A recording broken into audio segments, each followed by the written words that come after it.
खम्मा गणिसा राम राम आप सगला ने।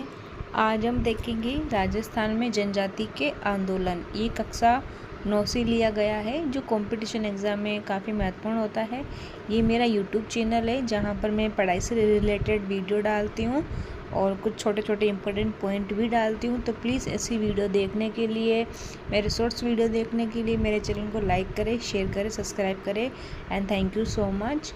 प्लीज़ मेरे चैनल को ज़्यादा से ज़्यादा सपोर्ट करें, आपका सपोर्ट मेरे लिए बहुत ज़रूरी है।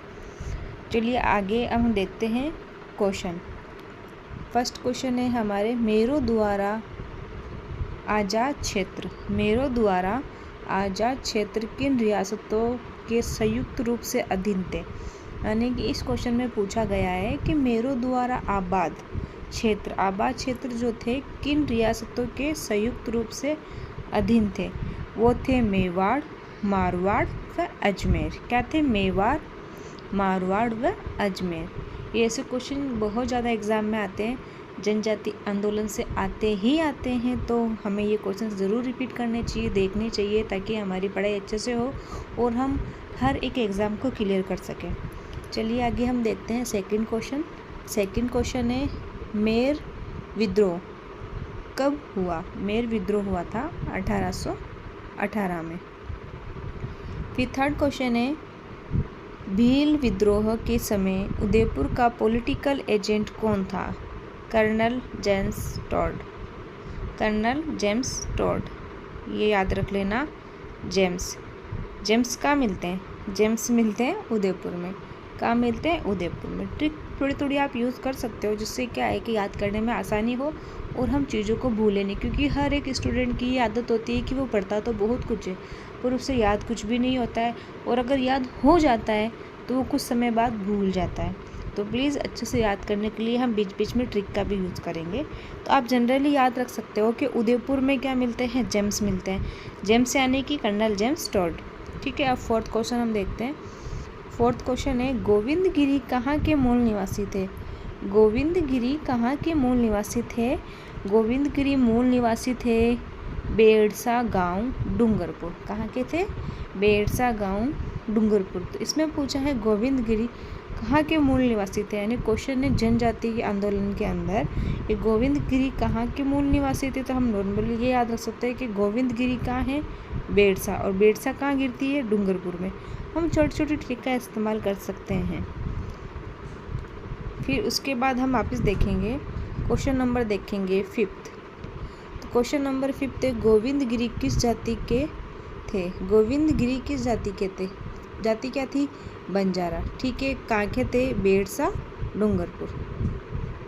ठीक है, बेड़सा, डूंगरपुर। याद रखोगे तो याद रहेगा, ट्राई हमें करना पड़ेगा। ओके।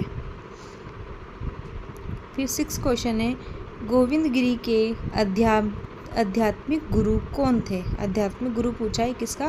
गोविंदगिरी का। ठीक है, तो साधु राजगिरी। अब देखो एक ही क्वेश्चन के, एक ही गोविंदगिरी के कितने क्वेश्चन बन चुके। गोविंदगिरी की जाति के थे बंजारा। ठीक है, उन्होंने कहाँ विद्रोह किया? बेड़सा, डूंगरपुर वाले। गोविंदगिरी के आध्यात्मिक गुरु कौन थे? साधु राजगिरी। ठीक है, अब मतलब गोविंदगिरी अधिकतर है, तो हमें नॉर्मली इसको याद रखना ही पड़ेगा किसी भी कंडीशन में। अब सातवां है, गोविंदगिरी ने भीलों में सामाजिक सुधार हेतु किस पथ की स्थापना की थी। भगत पथ की। किसकी थी? भगत पथ की। अब देखो गोविंदगिरी कहाँ के बंजारा थे, कहाँ के निवासी थे, उनके गुरु कौन थे, गोविंदगिरी ने किस पथ की स्थापना की थी, वो अभियान क्या था, समाज सुधारक अभियान था। मतलब ये छोटी छोटी बातें जो हमें याद रखनी पड़ेगी। काफ़ी अच्छा टॉपिक है ये, तो हमें याद होना ही चाहिए।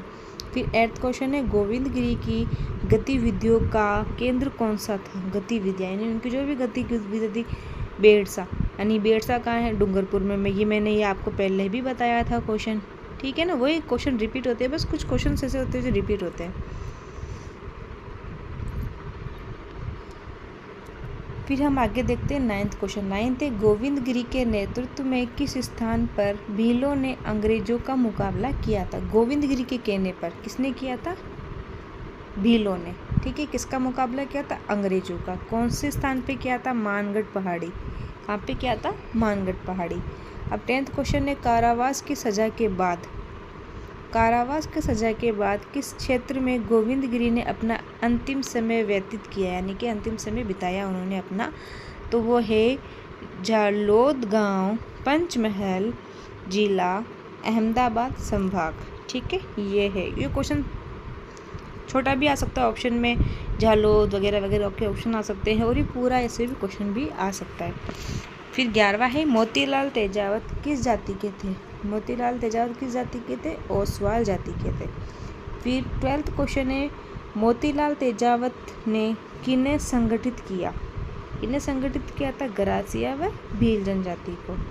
ग्रासिया व भील जनजाति को संगठित किया था।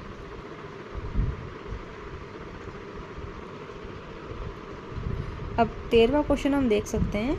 इसके अंदर ये जो क्वेश्चन है ना, जनजाति जो आंदोलन है, इसके अंदर यही है कि इसमें सरकारी नौकरी, मोतीलाल तेजावत आएंगे, ये सब क्वेश्चंस आएंगे। अच्छे खासे क्वेश्चन है, हम इन्हें अच्छे से याद कर सकते हैं। 13वां क्वेश्चन चलो देखते हैं। 13वां क्वेश्चन है सरकारी नौकरी छोड़कर मोतीलाल तेजावत ने कौन सा व्यवसाय शुरू किया था? परचून का। कौन सा व्यवसाय शुरू किया था? परचून का। पर और ये चू और ये न, परचून का नॉर्मल ही है, आप याद रख सकते हो। सरकारी नौकरी किसे छोड़ी थी? परचून ने छोड़ी थी। ठीक है। फिर 14वां क्वेश्चन है मोतीलाल तेजावत ने आदिवासियों के सुधार हेतु किस आंदोलन की शुरुआत की थी? किसकी सुधार हेतु? आदिवासियों के सुधार हेतु एक ही आंदोलन की स्थापना की थी, यानी कि शुरुआत की थी। स्थापना नहीं की थी, शुरुआत की थी। फिर 15वां क्वेश्चन है किस मेले के माध्यम से मोतीलाल तेजावत ने आदिवासियों से अपने संबंध मजबूत किए थे? हाँ, ये क्वेश्चन काफ़ी इम्पोर्टेंट है, इसको ढंग से आप एक बार देख लेना अच्छे से। इसमें पूछा क्या गया है किस मेले के माध्यम से मोतीलाल तेजावत ने आदिवासियों से अपने संबंध मजबूत किया था, यानी कि मोतीलाल तेजावत ने अपने संबंध आदिवासियों से मजबूत करने के लिए उन्होंने कौन से मेला भरवाया था या उसकी शुरुआत की थी? वो था चित्रे विचित्रे। कौन सा था? चित्रे विचित्रे। फिर 16वां क्वेश्चन हम देखेंगे उदयपुर के बाद मोतीलाल तेजावत ने किस क्षेत्र को अपनी कर्म भूमि बनाया था? सिरोही को बनाया था।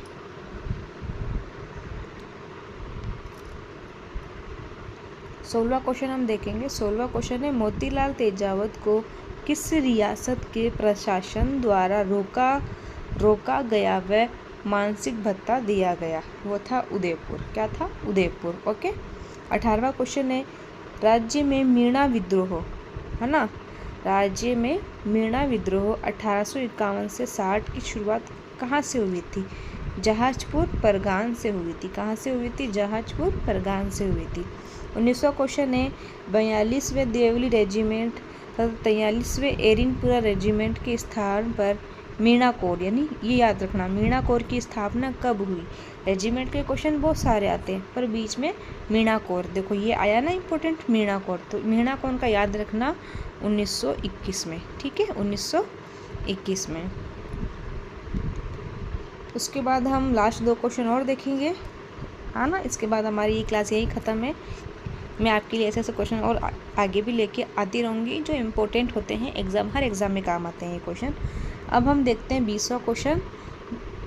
मेरवाड़ा बटालियन का मुख्यालय कहाँ पर स्थित था? मेरवाड़ा था बियावर।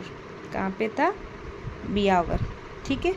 फिर 21वां क्वेश्चन है मेवाड़ भील कोर मुख्यालय कहाँ पर स्थित है? खेरवाड़ा उदयपुर। कहाँ पर है? अभी देखा था ना अपन ने मेवाड़ भील कोर। ठीक है, तो ये है खेरवाड़ा उदयपुर। ओके। और ये था हमारे सार संग्रह राजस्थान बोर्ड की पुस्तक 9 का। इसमें हम टोटल 21 क्वेश्चन लेके आए हैं। ठीक है, ये जो एग्ज़ाम के अकॉर्डिंग काफ़ी इंपॉर्टेंट होते हैं। और प्लीज़ प्लीज़ प्लीज़ मेरे चैनल को लाइक करें, शेयर करें, सब्सक्राइब करें। ऐसी वीडियो मैं डालती रहूँगी, इन्फॉर्मेशन वीडियो डालूँगी, छोटी भले छोटी डालूँ बट इन्फॉर्मेशन वीडियो डालूँगी। और मुझे सपोर्ट करिए, मेरे चैनल को लाइक करें, शेयर करें, सब्सक्राइब करें। And thank you so much. Love you guys.